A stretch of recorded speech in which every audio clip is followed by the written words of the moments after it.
Point 17, last point. There is no rush in formulating your portfolio.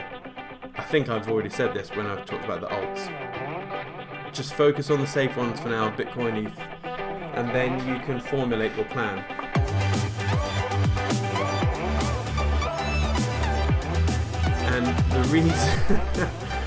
And the reason being is that stuff in crypto changes so fast.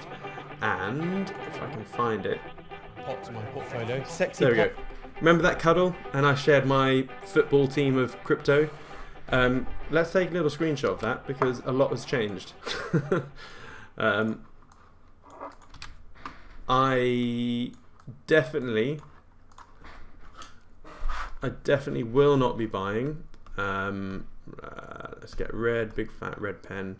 DYDX, nope. FTT, nope. Sol, nope. I'm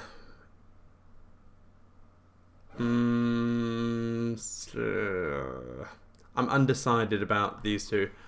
Yeah, I really think just for the meantime it's gonna be ETH and DOT. But even DOT, I'm very bullish on DOT, but it's still an inflationary crypto. So if you buy DOT and don't stake it, you're gonna be diluted. But it's only 5% per year, so I think actually the hype of DOT will overcome the inflation part of it. Oopsie, I'm drawing here, didn't know.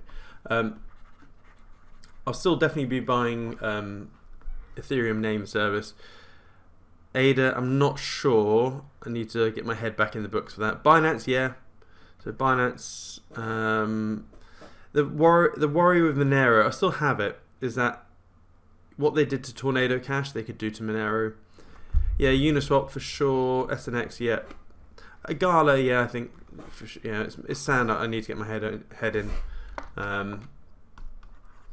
But also, I'm adding other stuff. So I want GMX. So in fact, up here, instead of DYDX, I'll be putting GMX in, providing the analytics are still growing strong. So one of the things I do keep my eye on is analytics, and I want to look at the fees. Cumulative fees are still going up, good. Users still going up, good. How's the pool composition? It had a bit of a dip because people were withdrawing, winning trades, etc. But it's still over 300 million worth of stuff in GLP. Yeah. Oh my god, look at this. Everyone is bearish on GMX right now. That's a contrarian indicator in itself, which is why probably today most people are going to get burned with this big old rally. So, going back to here. Yeah, what else is there? I'm also going to be adding in Quant. Quant will be here somewhere. But I don't want that many. Like the lion's share will be in ETH. ETH, DOT. Sorry, Atom is also on here as well. So I would say the lion's share will be in Atom, Quant, DOT, and ETH. Yeah. I mean, at least 50-60% of the pot will be in those lot. And then, let's say, 40% spread across the rest, etc. But even in that 50-60%, maybe 30% in ETH. So again, I'm not rushing because it is a changing thing. Yeah. Sorry. Oh, hello, Alexander. I was trying to place the order today. I don't remember short or long on GMX, and I was refused because they said that the liquidity pool of this SLP is not sufficient, which was really strong, or which was really strange. What were you trying to buy? Whether Ethereum or Bitcoin. Were you swapping or longing and shorting? Longing or shorting, so it did give me an option to short, but didn't give me an option to long. Available liquidity. So it's got 25 million in liquidity for Bitcoin. And it's got... Oh, okay, yeah. It's quite low. Available liquidity, 1.4 million on ETH. Yeah. So, and like, it's even worse with Uni. I think, yeah. There's only 140k's worth of liquidity on Uniswap, and Link 370k. So you can't really buy that much on GMX with that. So all of the liquidity is really Bitcoin and ETH, but mainly Bitcoin. You won't have any issues on Bitcoin for sure. And you shouldn't have any issues with ETH. Yeah. But it depends. I mean, you could, like, for example, you could be putting in a 10k short, but, you know, levering up at 30x means you're going in at 290. Yeah, you should, in fact, you're still fine. It's when you start putting, say, 100k in at 30x leverage, then all of a sudden you hit the maximum order size, and then, yeah. Look, here you're putting almost a $3 million trade, but there's only 1.3 million. Yeah, so you may have been hitting the upper limits of something like that, but you shouldn't have too much of an issue. But yeah, look at this typical 50% pullback here happening across the board. So, as I said, doldrum areas here, but these are two massive magnets. Don't forget, these are like here and here are big house-sized neodymium magnets. The market will take out both of these, but in which order we don't know. I would likely suggest this one's taken out first before this one. Going back to my points here, yeah, no rush in formulating your portfolio. I think I'm just going to sit in ETH and be done with it for the meantime, because a lot will change here. And also, we don't know what spider web of bullshit that FTX was connected to. We know FTX had a huge amount of tether, so there's counterparty or third-party tail risk there. We know that, you know, Tron is potentially in trouble at the moment because USDD is unpegging for 3%. That's pretty good. And there's a risk that if USDD depegs properly, Tron is in a whole world of shit. So looking at Tron right now, I would quite like to short Tron. I mean, you can see there's a bit of support here, which it's koboed into, or coing into. It hasn't bowed yet. Yeah. So it's gonna be interesting. So now we've got to the end of my 17-point plan. I hope that helps. Before we close it for today, I want to go through some charts. So we've looked at the dollar. Dollar is just relentless. Everything should be booming. As a result, it is. Oil and gas aren't doing anything. Copper booming. I think that's just due to the dollar. I don't think construction's suddenly exploded. Yeah, gold and silver should be doing its thing as well. Right, so Tether. What's going on with Tether? It's back to peg. Cool. Its market cap has somewhat regained. That's good. Not good. Honestly, Tron's in trouble if they don't sort their shit out here. Bitcoin, we've talked about that. I think, yeah, we're looking at 22s before, 12s. ETH, let's get rid of some of this. Ooh, look at that. I mean, this looks like a textbook Kobo. Like, big parts of me really want to short this. I just want to check. Because Bitcoin has this big clump around 22, 20, 20, 20. What about ETH? Where's the same play for... yeah, look at that. Same scenario. Basically 16. So what was this? 15 to 16. We have a huge clump of liquidity. I.e. sell or liquidation orders. So danger... Oh, I can't... Well, it doesn't let me type. But basically... pain here. Which is surprising, right? Loads of short people going short have put their stop losses and liquidation points in that area there. When in reality, it should be up here if you're looking at support and resistance properly. It's the degens, isn't it? You can't dictate where your liquidation point is. It's the degens, yeah, correct. They're doing 100x leverage or whatever. And then you have a whole bunch at 1,000 to 1,100. Okay, so you then have a whole bunch of pain here. Therefore, yeah, I mean, looking at this, you could easily have a little creep up into here, and then whee into past 1,700. Maybe it'll bounce off this 1,800 level, and then it's like game over. And then we're looking something like that.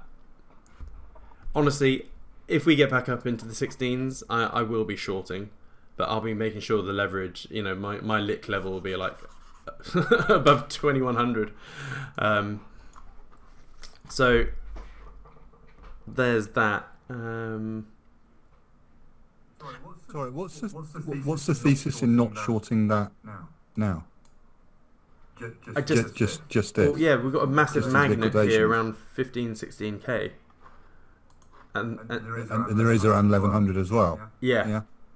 Obviously, what order is it going to do it in? Like, the other scenario is that we could just Kobo down into here. We literally nuke all the way down to here. It recovers. Then eventually it recovers back up to 1,600 and then whee off to the races. But I think there's less probability. There's more probability from a pure trading standpoint in this first, and then this. So So I almost drew something else. When does your 3 month, your quarterly drawdown where you can sort of like comfortably trade again? When does that end? Is that sort of like now, or technically it ends? I need to double check, but I think off the top of my head, end of the year. I've basically just blown my Q4's worth of risk allowance. So it would have to be freaking good reason. So by the way, the reason why I'm much happier shorting if we get a spike into this area compared to shorting here is because there is actually still a valid thesis or valid reason that this here was potentially a Kobo and that it was a mini launch pad into forming this double bottom. So there was a much more upside likelihood or probability than a move up here. There's more likelihood of this moving up to here than it going up to here from this area. So the crash is confirmed. I'm positive, I'm certain the crash is definitely confirmed. But this time round, if we get up here, it's pure liquidation hunting, and it's just one of the deep face-ripping pullbacks in a normal bear market. When we look at this, I think I was looking at this on the weekly. There's something else. Yeah. So here's. I'll get another chart open. Another ETH. The other reason why I also was hesitant to go short, because when you look at this on the weekly chart, I guess there's a couple of levels here. So there's that level there, and then there was also something going along here. Can you see that? So there was some sort of compression here, right? And so there was the potential that we could have seen a little blip to the upside, like so. And also there was this one, yeah. I just think now it's much safer going short at 1,600 once we've cleared this lot out. If we do that, by the way, if. Also, I sent a video. It's interesting. I sent a video called Mega Egg Update to my egg holders last week. And I was talking about fractals and how, looking deeply into the fractals, I was highly confident that we would see an explosion to the downside very soon, and that I'll be sharing it with everyone at the cuddle. Now, I think everything I said in that video, that fractal video, has come true already. So it's already been verified. In fact, any egg holders here that watched that video? Yeah, I watched Oh, cool. Yeah. Yeah. So that video came true, or like already. Yeah. Um, I was thinking that this morning. sorry. I was thinking that this morning when I looked at the chart. Yeah. So I'm gonna have to adjust what I'm going to talk about at the cuddle because, yeah, I thought it would happen probably a week later than it did because we had the 8th of November midterms, and I thought actually it would be around the cuddle it was going to play out. It just happened a bit sooner. But yeah, so that mental model is firmly it's been verified. But yeah, so going back to the chart. Sorry, I've gone off on one here. Let's go back to the daily. XRP, yeah, bounce off this here. At the moment, you can see I've drawn all sorts of resistance and support levels. There is some sort of, I mean, there's an argument that Ripple's already out of its bear market to a degree, and that it's somewhat moved out of this range. It's Kobo'd down. We've already had the topping pattern. So here we've had the double top, sorry, triple top or head and shoulders. That pattern's already been played out down to here, and we could this action here could be the Kobo, but I don't know. I see a lot more pain coming. I don't think we've even seen the real destruction of what FTX has caused yet. All we've seen is the hype blow off reaction to it. I think we've got a lot more falling across the board. Solana, gee, I think we have to go on the 4-hour chart at the moment. Get rid of some of these. You're saying FTX was a canary in a coal mine, Yeah. so such. Like, you know how when Celsius and 3 Arrows Capital cause all sorts of crashes in other assets, FTX was far more interwoven with crypto than Celsius ever was. FTX was huge, or is huge. Solana, I think, is going to struggle now. I mean, even now, I want to short these levels.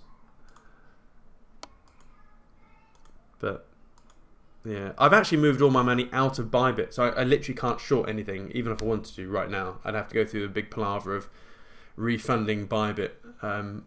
For now, I just wanted everything in the safest stablecoin that I could think of, Binance USD, and also in the safest SEX that I could think of, which is Binance.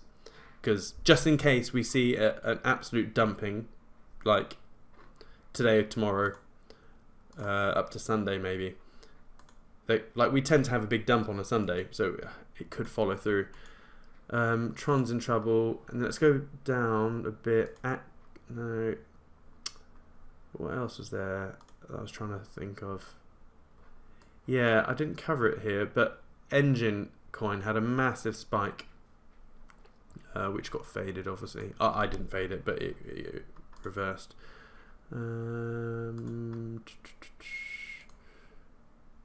Pound dollar is starting to recover. Can't talk about that. Oh yeah, loop ring. Here's the other spike. Again, I didn't fade it just because I was in my no trading zone. But look at this. Loop ring did a big pump. The fade always works. No, I said always. It works most of the time. Just like this Matic pump here, that's going to be faded. Someone also texted me the other day, what I think about Ohm, because Ohm seems to have been stable for the last few months.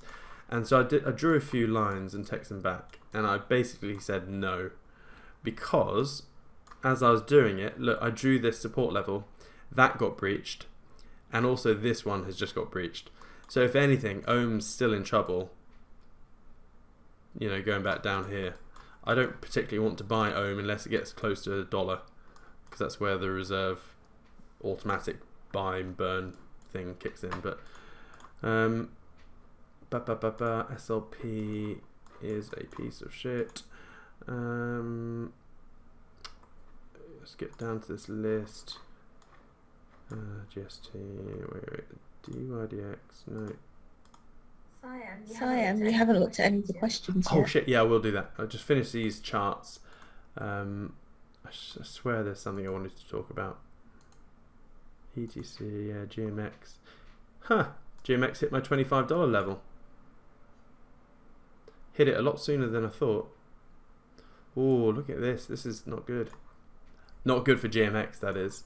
So going back to that Kobo question, here is that pivot for the Kobo. It's making its way back up to this level. So what is that? That's $25 to, let's say, $30. That's another $10. So we're looking now at $15. Jesus.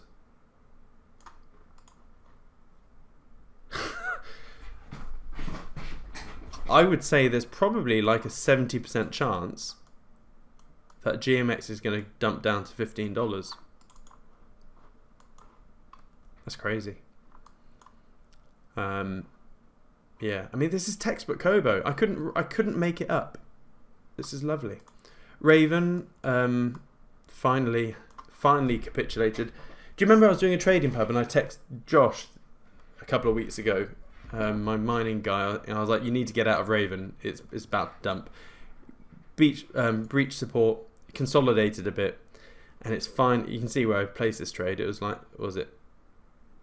Probably 13th of October, probably around there.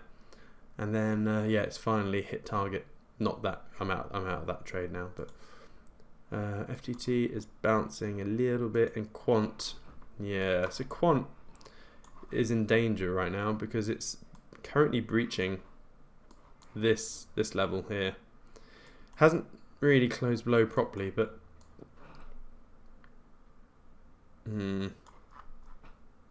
hasn't got much data, so it's hard to really put a pin on it all. But yeah, anyway, and then yeah, everything should be booming with the FANG TM stocks with the, yeah, for the moment, but mind you.